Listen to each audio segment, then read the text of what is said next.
Welcome to another episode of the Pearce Brothers. Today we're doing a campfire, and we're going to discuss memorable moments from with Christmas coming up, I guess, this week. We wanted to discuss memorable Christmas experiences, whether it was hunting, outdoor-related stuff with guns and that, or memorable Christmas gift we got that was either a gun or a knife or a tool that we use frequently for outdoor use. Also, go check out our Patreon. We're trying to grow our Patreon quite a bit right now, and we'd appreciate any and all support. And with that, I think we're going to start with Jake, work our way this direction. Okay, so memorable Christmas gifts, I'll start there. One of the first like big bore handguns I got was a cap and ball revolver, and I got that for Christmas. I believe I saved up about $200 or so and gave it to my dad, and then he went and shopped and found one for me, and of course paid the difference. And it was a 51 Navy style gun and 44 caliber. I know they didn't really make those historically, but that's what I got, and it was a cool handgun. Today I just got my 61 Navy. This is used Birdie, just kind of a representative cap and ball revolver. But that was again one of the first big bore handguns I got. I think I don't know, I can't remember how old I was, but pretty young. And of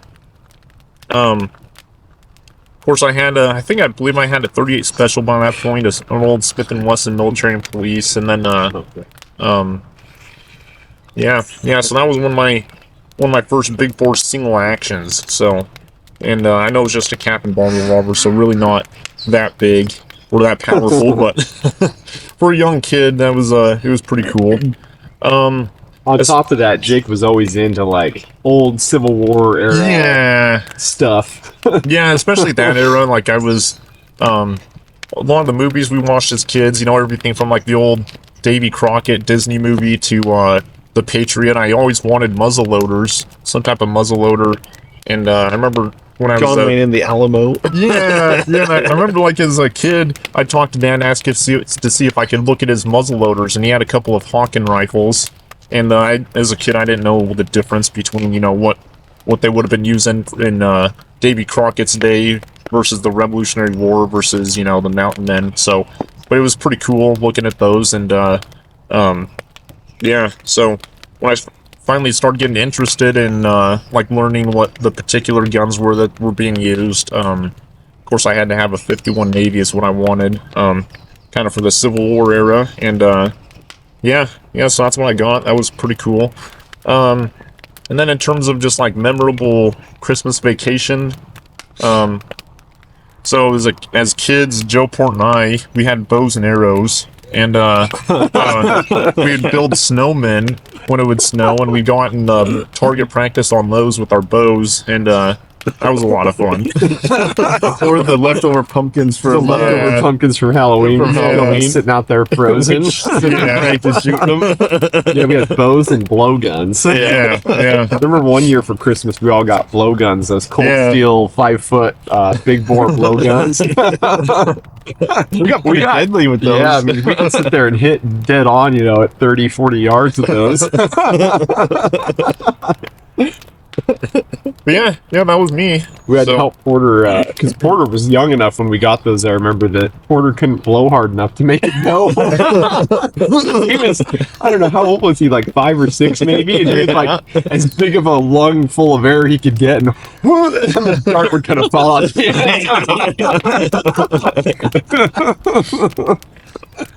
Well, that was, I believe I was like, we were homeschooled until I was in 5th grade, but that's when I first got my bow, was in 5th grade. Joe got his, I think, the year before that for Christmas. Yeah. Yeah. So, yeah. Yeah, Jake and I got the bows the same year. I was in 3rd grade, you were in 5th grade. Yeah. They were just cheapo bows, but they worked. They were fun. Yeah, they were fun. I got mine for passing a spelling test. I don't remember when I got mine for.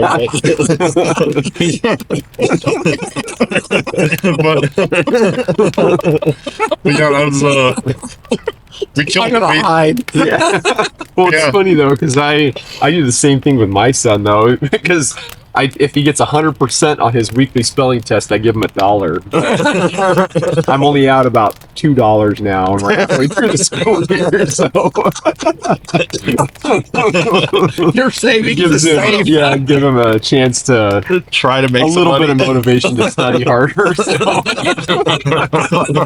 You're giving him a whole $1. I give mine 50 cents. Yep.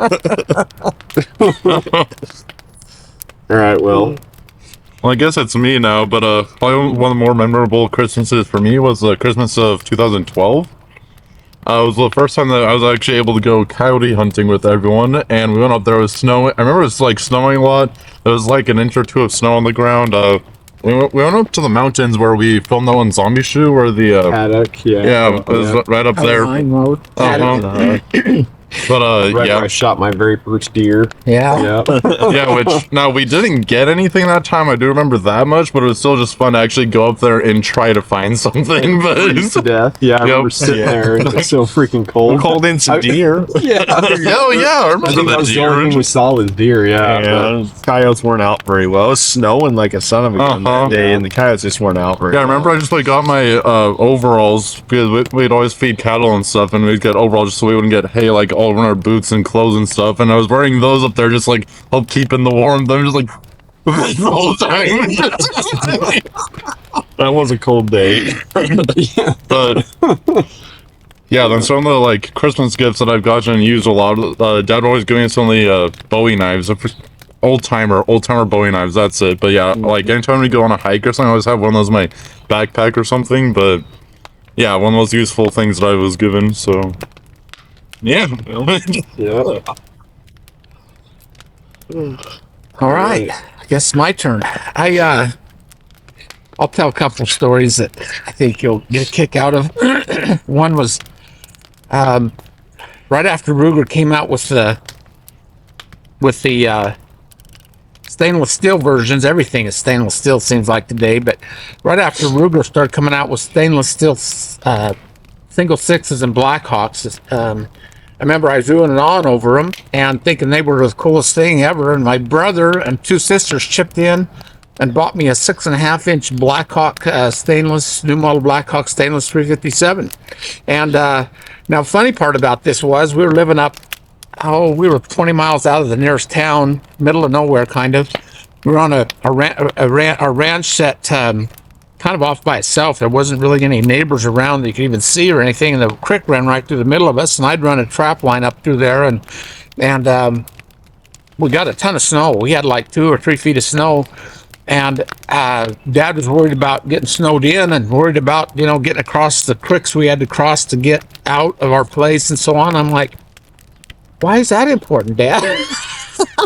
and anyway, so I took that old gun and I got 1 box of ammo with it, which didn't last very long. So I was reloading, additional round or additional, ammo with it and so forth. And I was out hunting coyotes and snowshoes and minks and muskrats and everything. And here we are, literally 2 or 3 feet of snow, and I'm out hunting and follow the cow trails as I'd hunt, because they'd pound down the snow for you to walk in and hunt. And I thoroughly enjoyed that old gun. But as I got a little older and realized that it was a pretty heavy gun, I went to different directions in a 357. But that particular, this one is actually a 200-year example. It's not the one that was given to me, but that one I loaned back to my brother that had paid for most of it for Christmas. And it seemed like they paid about $150 or $159 for that thing, brand new. And anyway, his pickup caught on fire, and he had a stock trailer behind and a load of horses, and he ended up, getting all the horses out, and that pickup burned level, and that gun was in it. So that gun's long gone, but that was kind of a memorable Christmas. But moving forward to more modern times, if you will, we used to have we call it a neighborhood Christmas party, and of course the neighbors for us are 10 or 20 miles away, but we'd send out formal invitations, and the Christmas party, everybody'd come and just It was open house, come and go as you want. We had plenty of food for everybody. We'd have 100 and some odd people come to our Christmas party every year. And the family would just sit down and discuss what families we wanted to invite or what people. And sometimes there are people that didn't have a lot of family and just needed somebody at Christmas time, or sometimes they were, best friends of my sons or whatever it was. And the house would be a disaster afterwards, of course. But we always had a great time at those Christmas parties, and kind of a memorable experience. But like Will mentioned, we also took time, did a lot of coyote hunting and so on. And of course, in Idaho, winter is cold and stuff. But funny thing is, you might be freezing at the time you're out hunting coyotes or whatever you're doing. But when you look back on it, you forget about the numb fingers and everything else. You think, oh yeah, we got two that day, or we got whatever it is. And anyway, those are great memories. That we always spent a lot of time together as family doing things. And so anyway, those are some memories. Yeah. I was going to bring up the coyote hunting that Will mentioned, but another memorable hunt for me around Christmas time was Port and I a couple years ago went up and did some wolf hunting. Oh yeah, up by Brownlee Reservoir. Didn't get anything, but we hiked a lot in the snow, had some fun. saw a few elk. Lots of elk, yeah.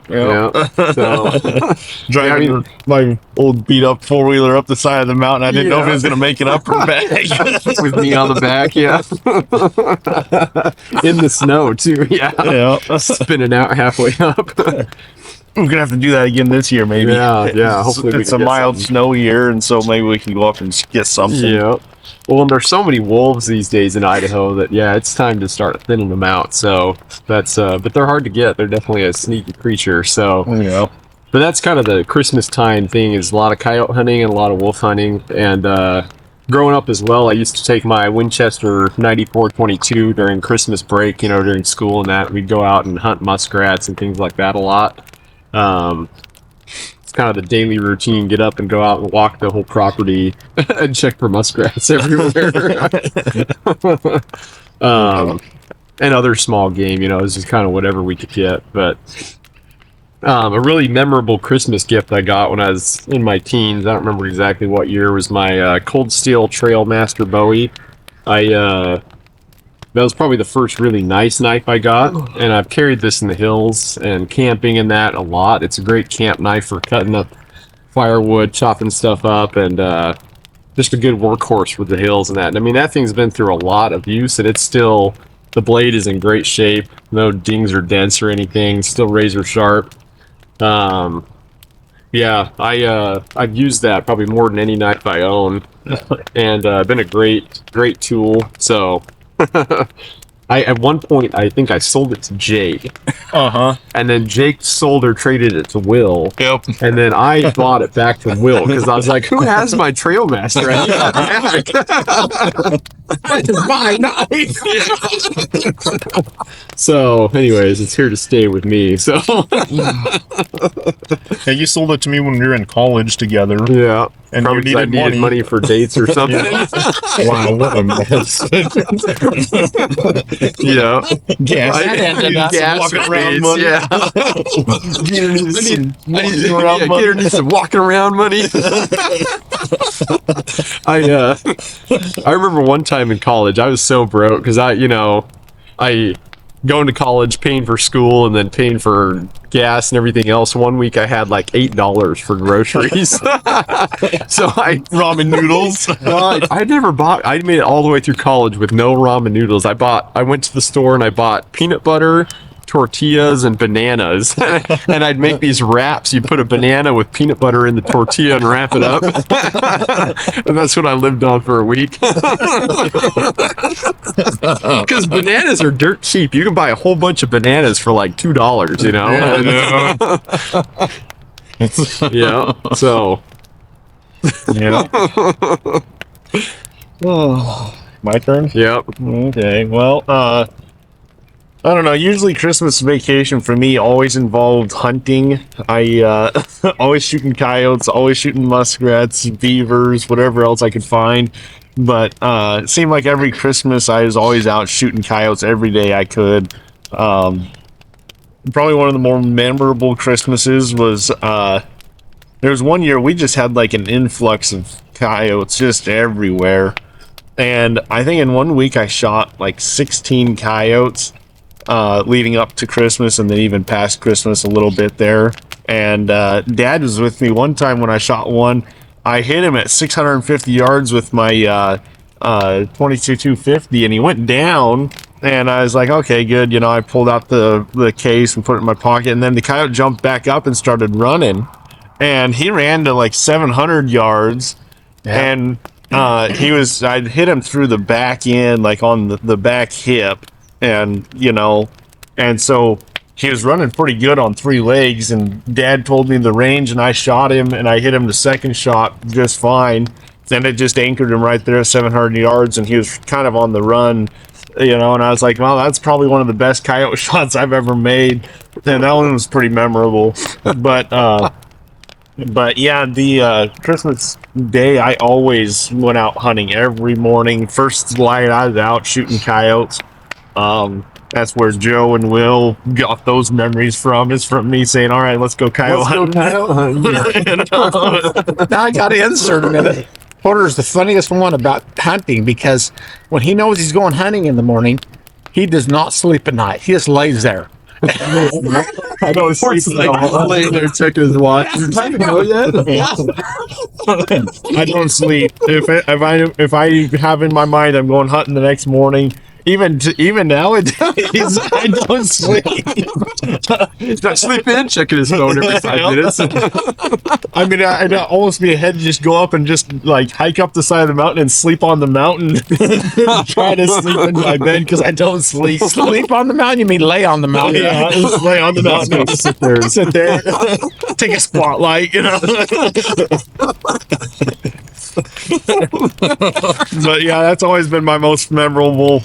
I would say that's not just Porter with hunting, that's Porter with anything he's excited about. I remember as kids, 1 year for Christmas, it was, remember that one. we're all laying there, Jake and I, you know, because we were still pretty young, finally fall asleep, being real excited this kids for Christmas. Like an hour later, Porter, Joe, Jake, wake up, it's Christmas. We got and checked the clock, and It's like 4 years old. It's like 1:30 in the morning, and we're like, Porter, go back to bed. It's still 1:30, and then he did it again at like 3:30, 4, and then at like 4:30, and we're like, all right, well, we can't sleep now, so we turned on Lord of the Rings. And like the rule was 8 o'clock, and we're like, well, what's a good 3-hour movie we can watch to get us by till 8 o'clock? So we watched you know? Lord of the Rings in the morning. We watched Lord of the Rings from 5 o'clock to 8 o'clock. Well, that's the other thing is that Dad and Mom wouldn't sleep in like ever on weekends unless it was on Christmas. Christmas, they always And they're like, well, we're not gonna get up till like 9 or 10. we're like sitting there going stir crazy. Yeah. Well, Porter stir crazy at midnight. It's Christmas. Yeah, good thing because I would have caught him. Porter, I'm gonna have to bleep that out. The kids are watching. But yeah, that's always been pretty memorable for me is just going out and coyote hunting. So like this Christmas, I'm gonna go out and hunt probably after my kid opens her presents. Then I'll go out and go hunting after that. But Christmas Eve, I'm definitely gonna be out hunting all Christmas Eve. So, Yep. yep. Anyways, we wish you a Merry Christmas. We hope you have a great week and spend some good time with family and friends, and have a Happy New Year. Go Broncos. And What does that have to do with anything? Boise State Fiesta Bowl. No. It's not who do we like Boise State. Who do we hate Boise State? Anyways, we'll see you next time, and Merry Christmas.